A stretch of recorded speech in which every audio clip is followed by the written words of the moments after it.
She died thinking I was faithful. And maybe that's the cruelest part of it all. She left this world holding my hand, whispering, "I'm so lucky I found you." And I let her say it. I didn't flinch. I didn't blink. I smiled. Because what do you do when someone's dying and they're wrong about you? You let them go peacefully. You let them believe the lie, even if it burns your soul down to ash. The night before she died, she looked at me like I was everything good in this world. We were in the hospital, second floor, room 214. The air smelled like bleach and tired prayers. Machines beeped softly in the background, like some mechanical lullaby for the dying. And she was still beautiful, even with the tubes, even with the pale skin, even with her breath coming in shallow gasps. She reached for my hand, and I held it, like I had every day, like I hadn't cheated on her 6 months earlier. Yeah, that's what this story is. I cheated on the woman I loved. She never found out. She died thinking I was the man she believed in. And I let her. It wasn't supposed to happen. The cheating, I mean. You always hear people say that. It just happened. I wasn't looking for it. It didn't mean anything. But it did mean something. Everything means something. Especially when you lie to someone who would have forgiven you for almost anything, except the lie. It was a Thursday. Funny the things you remember. It was raining. Not hard, but steady. The kind of rain that seeps into your bones. I was supposed to be at work late, finishing a project, and she had her book club. She loved those nights, red wine, old novels, her friends laughing too loud about plot holes. So I had time, and I had the message. Just 4 words on my phone. You coming or not? And I went, without hesitating. Her name was Mia, not my wife, not someone special, just someone available. Someone who made me feel seen in a way that was addictive, quick, raw, temporary. And in a moment of weakness, I traded love for impulse and came home to kisses and leftovers and a woman who said, "I missed you today." I didn't confess, didn't shatter the world, just carried the secret into bed with me, let her fall asleep with her back against my chest while I stared at the ceiling and imagined the weight of what I'd done pressing through my ribs. She got sick a month later. We thought it was just a cold, then a lingering cough, then the word no one ever wants to hear, cancer. It spread faster than they expected. Her body betrayed her in ways her heart never betrayed me, and I became the man I should have been all along, present, devoted, the husband everyone envied, the rock, the angel, the faithful. It was all theater, a well-acted lie. But here's the thing they don't tell you about guilt. It sharpens your attention, makes you more generous, more patient, more desperate to earn back a goodness you already forfeited. I washed her hair in the hospital. I read her poetry when she couldn't sleep. I kissed her forehead like it meant something, and maybe it did, because I did love her. That's the part that haunts me most. I loved her, and I still did it anyway. I remember the last time she laughed, really laughed. Not the soft kind, the loud, belly-deep kind that startled the nurses and made the IV shake a little. It was over something stupid I said. I told her I was going to sneak her out of the hospital in a laundry cart like in a spy movie. She looked at me, tired, pale, lips cracked from dehydration, and still. That laugh. She clutched her chest like it hurt and said through the laughter, "God, you're ridiculous." And I was. Ridiculous. For pretending I deserved that laugh. For thinking one beautiful moment could erase a single night I should have stopped before it started. They always talk about last like you know when they're happening. Last kiss, last walk, last sunset together. You don't. You never do. You just wake up one day and realize that was the last one. And you didn't even look hard enough. But you do remember your last lie, down to the second, to the syllable.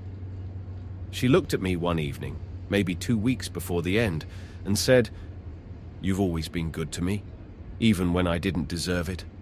I almost choked, because if there was anyone in this world who didn't need to say that, it was her. She was the goodness, The grace. The only thing in my life that wasn't conditional or temporary. And I was the one hiding poison under my tongue. I said, "You deserved more than I could ever give," which was the closest I ever came to telling the truth. She smiled, touched my face, and whispered, "You gave me everything." I think that's when I started dying too. There were nights I sat in my car in the hospital parking lot for an extra hour before going in, listening to old voicemails she'd left me. Reading old texts, scrolling back to when she still said things like, "Hurry home," or "I saved you a cookie." I'd cry, hard, ugly, gripping the steering wheel like it was the only thing holding me to the earth, and then I'd wipe my eyes, grab the flowers, and walk in smiling. I don't think that's kindness. I think that's cowardice dressed in roses. The night she died, the nurse asked me if I wanted to be alone with her. I said yes. Of course I did. They turned off the machines, unplugged the lines, and gave me silence. And I sat there, watching the life fade from her face, thinking not about the years we shared, but about Mia's hand on my chest that night. One touch, one mistake, that would echo louder than every good thing I ever did. I almost said it out loud, right there. I wasn't faithful. I failed you. Please don't go thinking I was better than I was. But she was already gone. Eyes closed, lips still parted like she was mid-sentence. So I said nothing. At the funeral, everyone called me strong. They said I was her rock, the kind of husband they hoped to be someday. I nodded, shook hands, held back tears not because I didn't feel them, but because I didn't deserve the comfort they came with. Mia texted once after the funeral. One word. Sorry. I never answered. Deleted the thread. Buried it like I buried everything else. But you can't bury truth. Not really. It becomes a voice in your head that never shuts up. A shadow at the end of every conversation. A ghost that sleeps in your bed and waits for you to open your eyes each morning.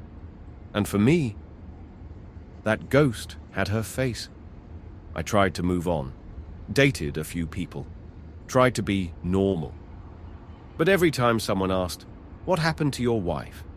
I'd tell the clean version, the perfect version, the lie she died with. And that's when I realized I didn't just lie to her. I built an entire life out of it. I visited her grave on our anniversary, brought white lilies, her favorite. Sat in the grass, picked at a dry leaf, and finally said it. I cheated on you. I made a mistake. The kind you don't recover from. You died thinking I was good, and I let you.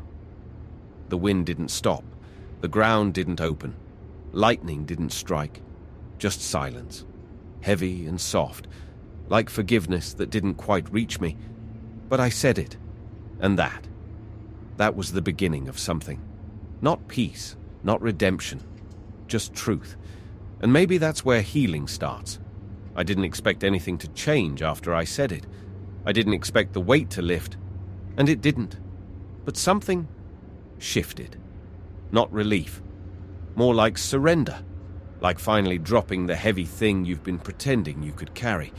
For weeks after, I'd find myself doing strange things. I went to her favorite cafe, the one with the crooked chairs and chipped mugs, ordered her drink, sat in her seat, watched people pass by, wondering if any of them could feel what I was carrying.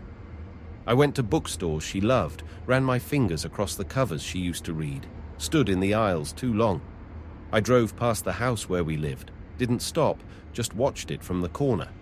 Different curtains, different life, but her memory was still in the windows, in the doorframe, in the way the porch light flickered like it did when we first moved in. I tried talking about her. Once, to a friend. We were drinking. Too much. Too fast. He asked me if I ever thought I'd love someone like that again. I said, I don't think I deserved her when I had her. He laughed, thought I was being poetic, said something like, "We all feel that way, man." I didn't correct him. Didn't say what I meant was literal, that I had literally not deserved her. Because who says that out loud? I betrayed the best person I ever knew, and she died without knowing. Nobody wants to hear that. Not really. Not unless it's wrapped in fiction.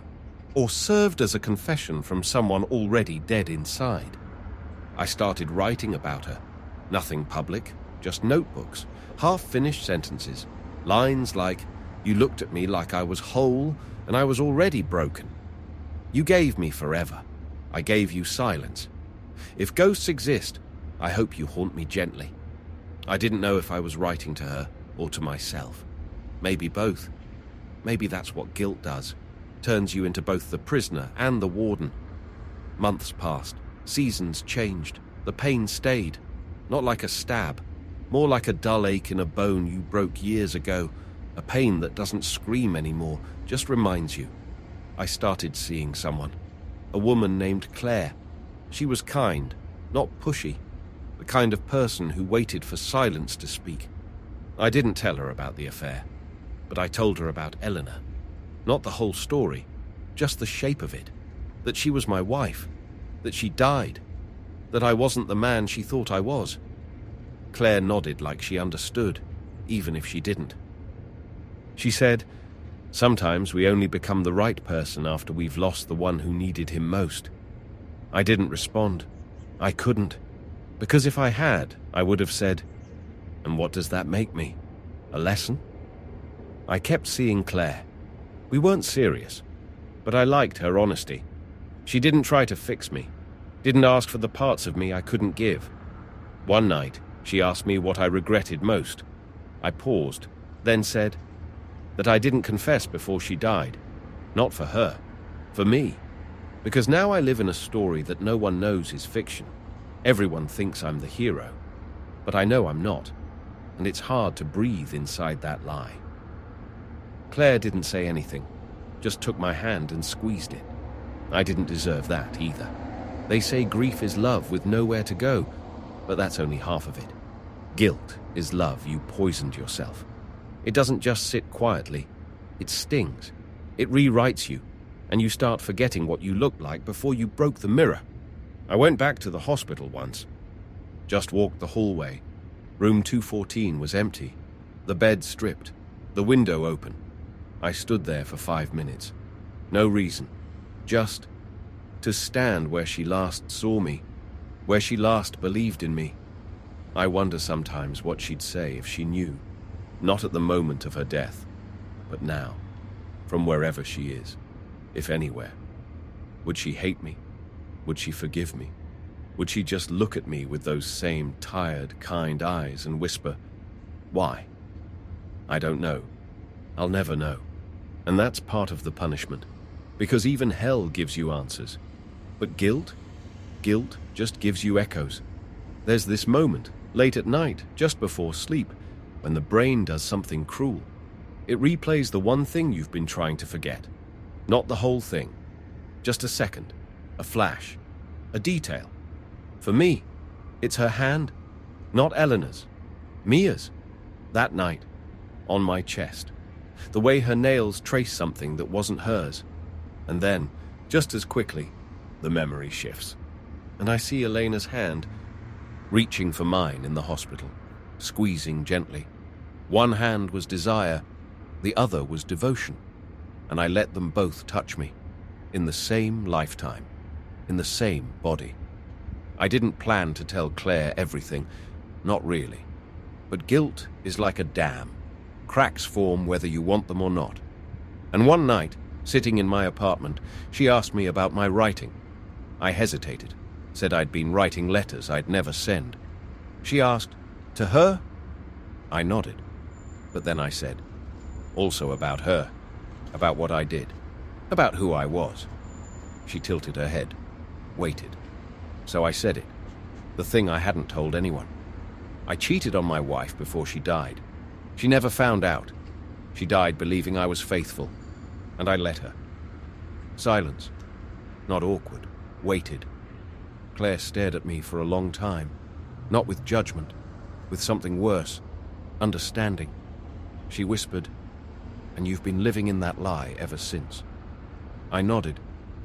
I tried to convince myself that sparing her the truth was mercy, but it wasn't. It was fear. Claire said nothing for a long while. Then, "You don't want forgiveness."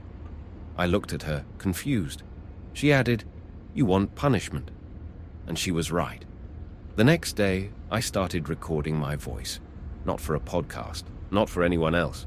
Just my voice, my story, told raw, no edits, just me saying the words I never said to Elena. I started it like this. "You died thinking I was a good man, but I wasn't.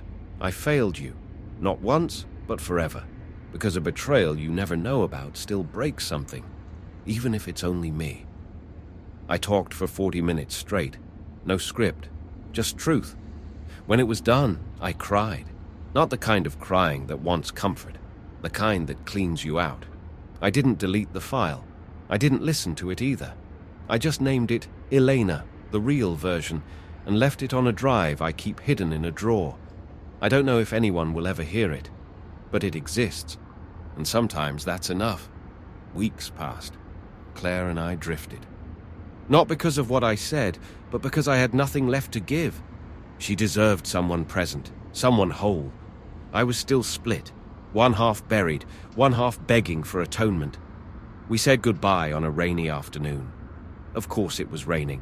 It always rains when things end, doesn't it? She kissed my cheek and said, "You're allowed to move on, but not until you forgive yourself." I didn't reply, because I didn't know how. Elena's sister called me that evening. First time in almost a year. She found one of Elena's old journals, asked if I wanted it. I said yes. It arrived by mail, a simple black notebook, worn edges, her handwriting on the cover. Days I wanted to remember. I opened it like it was holy, carefully, slowly, page after page of joy, moments, little things. Dan brought me coffee in bed. It tasted like love. We danced in the kitchen tonight. He hummed the wrong tune, and I laughed until I cried. I think I've never felt safer than I do when he holds me. Every page. A weapon. Every memory. A weight. And then, one entry, dated 2 weeks before she died. I know he's hiding something. I see it in his eyes. But I also know he's trying. And maybe that's what love is. Not perfection, but presence. I dropped the book. I sat on the floor, and I finally said the thing I hadn't even admitted to myself. She knew. Maybe not everything. Maybe not Mia, but something. Women like her. They always know. They just love you anyway, hoping that love will make you brave enough to stop lying. And I wasn't. That's the part that breaks me. Not the cheating, not the silence, but that she saw me falter and still chose to stay. I took the notebook and drove. Didn't pack, didn't plan. Just printed the voice recording, burned it to a CD, and drove to the cemetery. It was overcast. Not raining, just threatening to. Like the sky knew. I hadn't been there in a year. The grass had grown taller. Someone had left flowers. Not me. Probably her sister. Maybe a stranger. I sat beside her grave, pulled the notebook from my coat, laid it beside the headstone. Then I pulled out the CD, set it on top of the journal, and I spoke. I don't know if you can hear me. I don't know if it even matters. But I need to say this somewhere that feels closer to you than my apartment walls. I lied. You knew. And you still looked at me like I was worthy. I wasn't. I wanted to be. God, I tried. But I failed. And you still stayed, and loved me through the version of myself I hated most. You deserved someone better, but I'll carry your memory like a vow, not of what I was, but what I'm trying to become. I lit a candle beside the stone, shielded it from the wind, watched the flame shake, but not die, and for the first time in years, I didn't cry. Not because I didn't feel it, but because the grief had stopped being a flood. It had become a river, quiet, moving, always there, but no longer drowning me. Before I left, I whispered one last thing. Thank you for letting me be your lie. Now I promise to live as your truth. I didn't look back, didn't need to, because this time I had said everything. No silence left, no secret, No more pretending to be the man I should have been. Just me, flawed, broken, but finally honest.